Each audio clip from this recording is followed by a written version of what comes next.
দর্শক, এই বিষয়ে বিস্তারিত জানাতে আমাদের সাথে আশুলিয়া থেকে এই মুহূর্তে যুক্ত হচ্ছেন সহকর্মী জাহিদুল ইসলাম অনেক। অনেক এই কর্মসূচিতে কতজন অংশ নিয়েছেন একটু জানাবেন, এবং তাদের 4 দফার বিষয়ে বিস্তারিত কিছু জানতে পেরেছেন কিনা? লিনিয়া, আমি এই মুহূর্তে আছি আসলে নিশ্চিন্তপুর এলাকায় পোশাক খাতে অগ্নিকাণ্ডের যে দুর্ঘটনা সেই তাজরিন ফ্যাশনে। আপনাকে জানিয়ে রাখি যে আমরা কিন্তু গতকাল বিকেল থেকে দেখেছি এই তাজরিন ফ্যাশনে যারা আহত শ্রমিকরা রয়েছে তারা কিন্তু এখানে অবস্থান নিচ্ছেন। তারা এখানে আমরা দেখেছি গতকালকে প্রায় 30 থেকে 35 জন অবস্থান নিল। এখন কিন্তু এখানে কয়েকজন আছেন, তারা এখানেই রাত্রি যাপন করেছেন।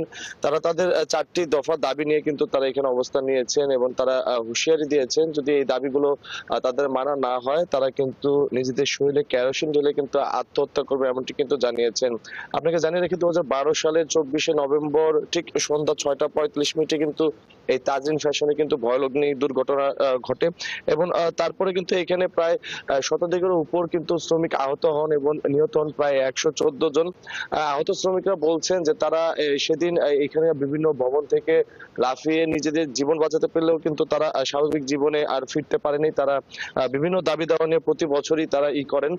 এই নিয়ে কিন্তু 13 বছর পালন হলো। আমরা একজন শ্রমিকের সাথে কথা বলবো। আপনারা কেন কালকে থেকে এখন পর্যন্ত এখানে?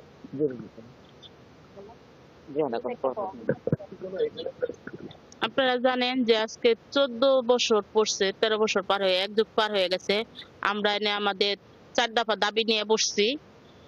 1 নাম্বার দাবি হলো এক জীবনের আয় সমতুল্য ক্ষতিপূরণ। 2 নাম্বার দাবি হলো আমাদের ন্যায্য পুনর্বাসন। 3 নাম্বার দাবি হলো আমাদের সুচিকিৎসা ফ্যামিলি সহকারে, এবং 4 নাম্বার দাবি হলো এই খুনি মালিকের শাস্তি।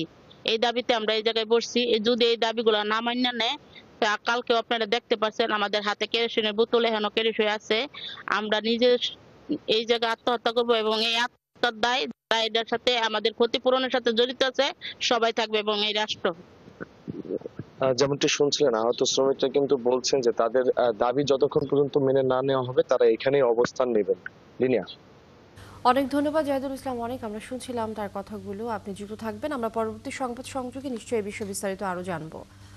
দর্শক, আশুলিয়া থেকে যুক্ত ছিলেন সহকর্মী জাহিদুল ইসলাম অনেক।